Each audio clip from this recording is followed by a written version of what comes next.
Kidnap ಕೇಸ್ನಲ್ಲಿ ಜೈಲು ಹಕ್ಕಿಯಾದ ರೇವಣ್ಣ ಮಾಜಿ ಸಚಿವಗೆ 7 ದಿನ ನ್ಯಾಯಾಂಗ ಬಂಧನ. ವಿಚಾರಣಾಧೀನ ಖೈದಿ ನಂಬರ್ 4567.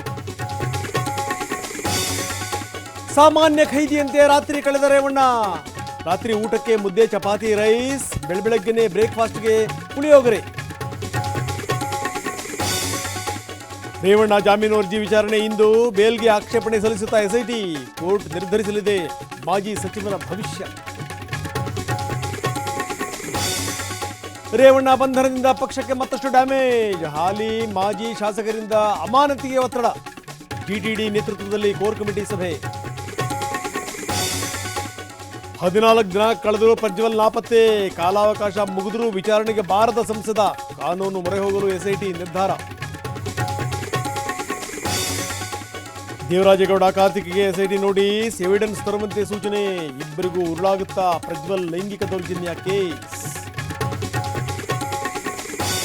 ದೇವರ ಹೆಸರಲ್ಲಿ ಬಿಜೆಪಿ ಯುದ್ಧ ಮಾಡ್ತಾ ಇದೆ. ಇವ್ರು ಕೆಲಸ ಮಾಡಿ ಓಟ್ ಕೇಳ್ತಾ ಇಲ್ಲ. ಮೋದಿ ವಿರುದ್ಧ ಪ್ರಿಯಾಂಕಾ ಗಾಂಧಿ ಗುಡುಗು.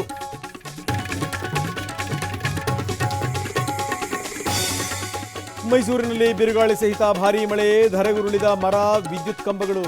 ಬೆಂಗಳೂರಿನಲ್ಲಿ ಮೇ 11ರವರೆಗೂ ವರುಣನ ಅಬ್ಬರ.